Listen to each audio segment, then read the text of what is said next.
Bienvenido, mi estimado Osmar González Alvarado. Un placer tenerte ante cámara por tu actividad como editor y también como autor. Vamos a empezar con tu libro de coautoría como coautor con Delfina González.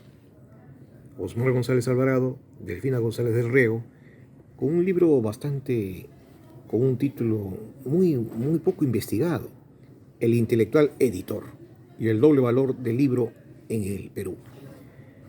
Aquí iluminas desde fines del siglo XIX hasta fines del siglo XX.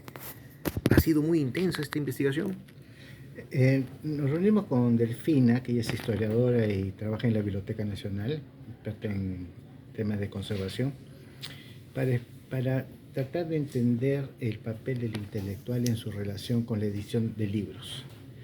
No deja de ser intelectual, pero al mismo tiempo aúna la labor de editor, en el sentido que el libro tiene un doble valor, ¿no? Por un lado como mercancía y por el otro como portador de conocimiento.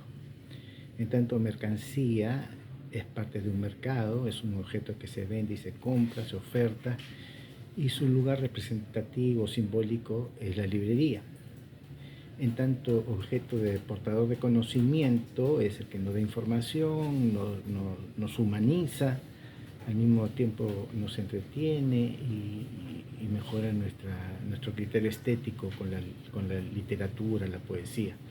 Su lugar simbólico es la biblioteca, ¿no? Entonces también podríamos ver el juego del intelectual editor entre la librería y la biblioteca. Entonces decidimos un día con Delfina reunir algunos casos, quizás los más representativos, en el Perú, en nuestra historia de la edición del libro, que sean al mismo tiempo intelectuales y editores. Y nos dimos con la sorpresa que el primer caso es de una mujer, de Clorinda Mato de Turner, que fundó una imprenta y que al mismo tiempo era una autora, una creadora literaria, ¿no? Como todos sabemos, indigenista. Después hubo otros, pero para no extenderme en todos los casos, quizás el caso más paradigmático es el de Mariátegui. Mariátegui funda Editorial Minerva y sabemos que es uno de los autores más importantes de nuestra historia ideológica y política. Cuando decimos editor, una aclaración es aquel que tiene propiedad sobre el uso del medio de producción, que es la imprenta, ¿no? Eso era Clorinda, eso también Mariátegui.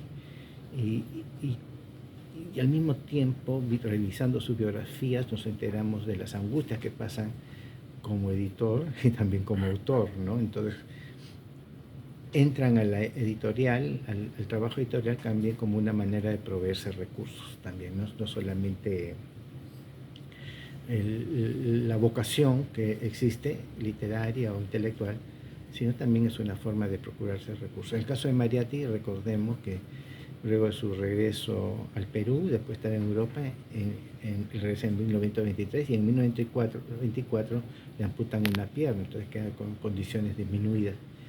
Con su hermano, Julio César, fundan la editorial Minerva y compran, sobre todo su hermano Julio César compra la imprenta de Italia, que ahora se exhibe en la Casa de la Literatura, ¿no? Entonces ahí tenemos más casos, hasta fines del siglo XX. Jorge Eslava es el último caso que ponemos, pero también ponemos a Scorza y otros autores, ¿no? Westphalen, Beltroá, editorial de Furión, ¿no? Y otros casos. Ese es el sentido del libro, en el interés de desarrollar otros aspectos de la edición en el Perú, ¿no? Ahora, hemos tenido a partir de los años 60 a dos grandes editores. No han sido exactamente autores, pero sí editores. Villanueva, uno de ellos, por ejemplo. Claro, claro, nosotros pensamos en Villanueva, pero claro, queríamos que juntara las dos cualidades, ¿no? Editor y autor, ¿no?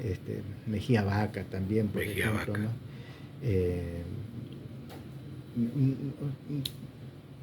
¿no? No se me ocurren otros nombres de editores que eran difusores del libro desde la librería, ¿no? Del conocimiento, desde la librería, ¿no? Desde el mercado, ¿no? Mejía Vaca también fue director de la Biblioteca Nacional, por ejemplo, ¿no? Pero queríamos que conciliara, quizás principalmente como autor y cómo el autor se introduce el mundo editorial. Creo que esa fue mejor nuestra perspectiva, ¿no? Ahora hay un fenómeno nuevo con la cibernética que facilita mucho que los propios autores se hagan su edición por demanda, prescindiendo de grandes inversiones y prescindiendo del engorroso sistema de la edición comercial. Sí, ya es un otro mundo inmenso, por eso terminamos nuestro trabajo en el siglo XX, porque es un mundo inmenso y desconocido, ¿no? Que todavía, creo que todavía no hay evidencia como para sacar conclusiones, tendencias, pero sí que, y eso hay que ligarlo a la lectura también, es otro elemento, ¿no? No solamente la oferta, sino también la demanda, ¿no? No sé si ahora habrá más demanda que antes, aun cuando creo que hay más oferta que antes. Esa relación hay que estudiarla bien con casos empíricos. Efectivamente. Y ese aspecto es muy importante porque eso ha obligado a que se proliferen las ediciones por demanda, que son de muy corto tiraje y justamente ajustados a su mercado objetivo. Así es, así es. O mientras van pidiendo, van editando el libro, ¿no? Publicando imprimiendo el libro, ¿no? Sí, es una ruptura total en el mundo de la edición clásica, por lo menos hasta el siglo XX. ¿Qué conclusión general podemos sacar de esta obra de los intelectuales editores? Que estos intelectuales editores contribuyeron de manera muy importante a lo que podemos llamar la cultura nacional, ¿no? Poniendo a disposición obras de muchos autores sobre la historia, la política, el pensamiento, la creatividad, etc. Y gran parte de lo que consideramos como los fundamentos de nuestra literatura y nuestra palabra impresa se entienden con relación a la labor de estos intelectuales editores. Ahora se está con la digitalización, con la nueva tecnología, se está formando una nueva tradición, pero que todavía no podemos decir que ya son parte de la cultura, de la tradición nacionales, ¿no? Es un proceso todavía que habrá que analizar en el futuro. Ahora pasemos a un texto muy singular en el que apareces como editor. Se llama La literatura del fútbol. Mario Vargas Llosa y Universitario de Deportes. ¿Por qué centrarlo en Mario Vargas Llosa? A ver, queríamos, primero quiero explicarte un poquito, es el sello editorial Animal Siniestro, que pertenece al grupo editorial, el grupo editorial La Cultura, Estación La Cultura, que dirige Enedina Veramendi. Entonces, Enedina me invitó a dirigir este sello que se ha inaugurado recién, que tratar algunas cosas un poco más de ciencias sociales, sobre un conocimiento un poco más no literario, mejor dicho. Entonces ahí se fundó Animal Siniestro. Y acá tenemos dos libros de dos series, y este es de la serie Libertimento, con L, Libertimento. ¿Qué cosa es? Son historias breves o temas aparentemente marginales o secundarios, pero que están escritos con un lenguaje ligero que pensamos puede ayudar a estimular el gusto por la lectura, ¿no? Entonces ahí vimos que el escritor peruano más laureado, Vargas Llosa, premio Nobel, una vez recibió el título de socio honorario de Universitario de Deportes, que él es hincha. Entonces me pareció muy interesante y atractivo unir la labor de escritor de Vargas Llosa con un equipo de masas de fútbol Universitario de Deportes, para demostrar también de que la cultura, el fútbol no son actividades que están completamente rotas y desligadas. Y Vargas Llosa varias veces ha escrito y hablado sobre el fútbol. Él es hincha de la U y en España era hincha de Real Madrid, los dos equipos merengues justamente, ¿no? Entonces acá se hace una crónica de cómo se recibió los medios de comunicación la distinción de socio honorario, que lo hace Arnaldo Mera.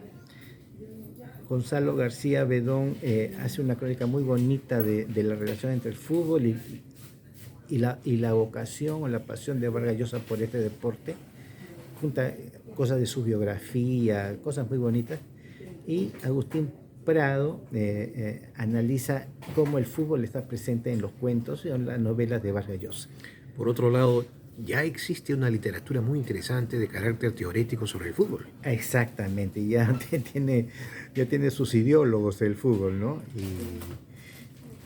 Y claro, entonces, ¿cómo atraer a las masas que les guste el fútbol a la lectura? Creo que puede cumplir ese papel, ¿no? Y al mismo tiempo, creo que el propio Universitario de Deportes ha hecho publicaciones. Tiene editorial, creo, claro, con el motivo del Bicentenario. Ha sacado varios libros, aparte de otras cosas.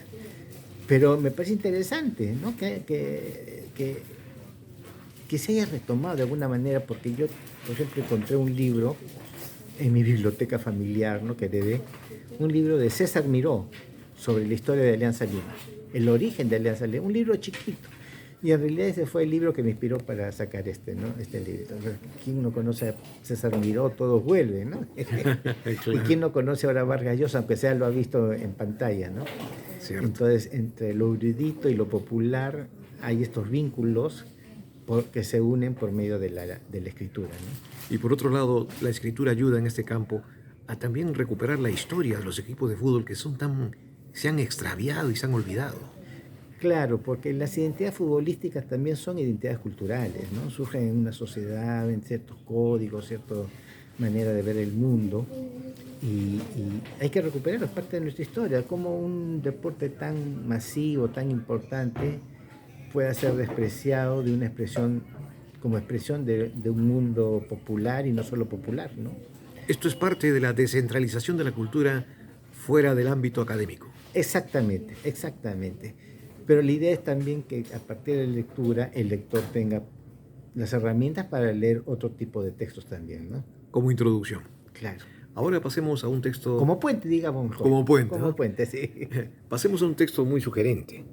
Violencia política y el conflicto de las interpretaciones. Álvaro Paredes Valderrama. Desde de Gregory, Flores Galindo y Manrique. Es un texto con una temática bastante densa. Sí, a ver, este es un libro del mismo sello, Animal Siniestro, pero de la serie académica.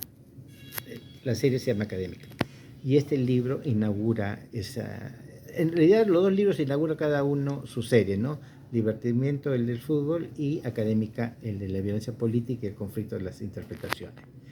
De Carlos Iván de Gregory, Alberto Flores Galindo y Nelson Manrique. Álvaro Paredes, esta es su ópera prima de Álvaro Paredes, y estamos muy contentos de haber sido los primeros en editar su tesis que presentó en la Católica y que aborda un tema muy importante, ese de la violencia política. Entonces yo creo que hay dos preocupaciones que se unen. Uno, el tema de los intelectuales, y el otro, la violencia política. Como los intelectuales analizan la violencia política, contra la violencia política se está pensando en Sendero Luminoso, básicamente. Y Manrique, Flores Galindo y de Gregory analizan el problema senderista.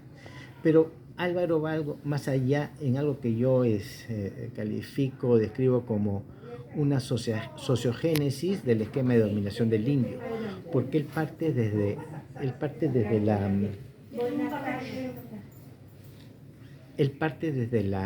la colonia, como el indio es sometido y se llega a la república hasta llegar a los años 80 del siglo pasado, ¿no? Y Sendero Luminoso.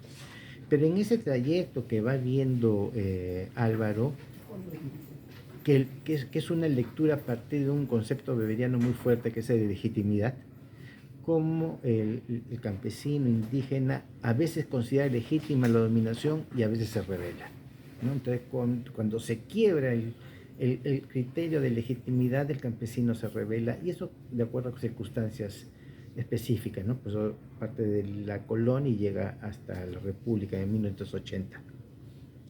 Y al mismo tiempo analiza a los autores entre sí y al mismo tiempo sobre sí, porque como se contradicen, cómo no explayan sus conceptos, cómo coincide con el adversario intelectual, pero al mismo tiempo se plantean en polémica. Entonces es un juego de espejos muy interesante el que hace Álvaro ahí, ¿no? Entonces trabaja desde la sociología, pero que aborda temas intelectuales y amplía con una perspectiva histórica, ¿no? O la historia leída desde la sociología. ¿Y qué conclusión teórica podemos sacar de este ensayo? Que el tema de la violencia política tiene un sentido de lectura, según los autores, que puede o no ser vista por los propios actores como legítima o no legítima. Y le quita de ahí, desde la objetividad weberiana, le trata de quitar a Álvaro esa pátina de ideología o de apuesta partidaria, ¿no? Es un trabajo académico con gran erudición, a pesar de su juventud y ser su primera obra, pero que nos hace pensar en estas categorías con las que usualmente hemos visto al fenómeno senderista. ¿Y esta interpretación es consistente con los hechos? Sí, sí, claro, esa es una de las razones que nos ha motivado a publicarla, ¿no? Antes de publicar, aceptarla, conversamos mucho con Álvaro y también con Guillermo Rochabrún, que fue su asesor, ¿no? Y conversamos y hablamos y discutimos y planteamos y le interrogué yo a Álvaro y es muy interesante es un aporte a la lectura sociológica de la violencia política en el Perú, ¿no? Que no es reciente, ¿no? Que no es senderista solamente, sino que ha estado vertebrando de alguna manera la historia peruana. Por otro lado, tú eres un importante sociólogo con libros muy interesantes. Y también hemos leído tu trabajo que has hecho sobre Rochabrún. Has analizado su pensamiento, su último libro. ¿Cómo es no me acuerdo cómo se llama. Teoría en acción, me parece el libro último. No, la sociología, la imaginación sociológica, pero lo digo al revés, la razón sociológica creo que se llama, ¿no? Sí. Claro, por Rochabrún también, yo fui alumno de Rochabrún y es conocida su forma de enseñar, su rigor analítico, su lectura siempre crítica, su disponibilidad como buen intelectual es decir siempre no, ¿no? O sea, poner en duda lo que todo el mundo considera que es sentido común, ¿no? Eso, y con un razonamiento teórico, conceptual muy consistente, que creo yo lo hace un sociólogo de la sociología, ¿no? No tiene una especialidad más que la sociología. Y eso es muy interesante, que en el Perú son pocos, ¿no? ¿En qué medida has recogido la herencia de Rochabrún? No sé, eso es muy difícil responder, no, pero sí puedo decir que ha influido mucho en la lectura que yo hago de los textos, cómo me acerco a los autores, ¿no? Particularmente, ¿qué estás trabajando ahora? En la Ricardo Palma, la editorial universitaria va a sacar un texto, espero que para la Feria del Libro, que es sobre la relación de Rafael Eleodoro Valle y los intelectuales peruanos.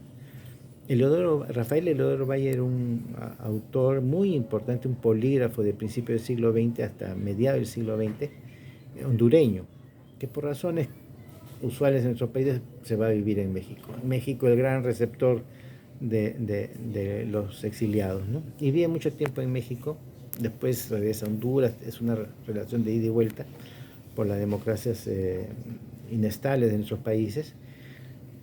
Y es un polígrafo que es periodista, es poeta, historiador, bibliómano, muchas cosas. Y Raúl Porras Barrenechea, que se encuentra con él en México, lo invita al Perú para que venga al centenario de la batalla de Junín y Ayacucho. De Ayacucho especialmente, en el tiempo de Leguía, 1924. Entonces viene y establece relación con un gran número de intelectuales que se comunica por cartas. Entonces esas cartas están en el fondo Eleodoro Valle en México, en la Universidad Nacional Autónoma de México. Entonces un amigo muy generoso me envió la digitalización de todas las cartas y sobre ese he hecho este libro, ¿no? Y para América Latina, ¿qué repercusión tiene su legado? Claro, es justamente eso. Eleodoro Valle, a pesar que también fue funcionario y como todo pensador social de la época, está interesado en la política, es muy sintomático que en las cartas casi el tema político no aparezca. Parece que es conscientemente adrede de que no aparezca. ¿Por qué? Porque él, por lo que entiendo de las cartas, él quería conformar un campo intelectual latinoamericano. Esa era su idea, más allá de, porque tiene relaciones con Ventura García Calderón, con Mariátegui, con Haya, con El Andújar Temple, con Larco Herrera, y como con 40 intelectuales, ¿no? Clemente Palma, etcétera, más allá de las generaciones, más allá del género y más allá de las ideologías. Su interés era constituir ese campo intelectual latinoamericano, ese era su afán. En algún momento se pregunta cuándo América Latina podrá tener una editorial, o sea, de América Latina, y de poco tiempo después aparece Editorial Ayacucho, ¿no? De Rufino Blanco Fombona. De alguna manera lo que intuyó Eleodoro Valle se realiza de alguna manera con esta biblioteca. Y es muy interesante. Con Eguren también se escribe. Y creo que es la correspondencia más bella que haya en el archivo, en el fondo Eleodoro Valle, porque los dos escriben cartas en clave de poesía, te podría decir, y es muy bonita ese intercambio de correspondencia, ¿no? A propósito, tú también colaboraste en la publicación e investigación de la obra sobre Eguren de tu esposa. Sí. Perfecto. Osmar González, estamos muy agradecidos por esta generosa entrevista y esperaremos tu próximo aporte. Con gusto. Tú sabes que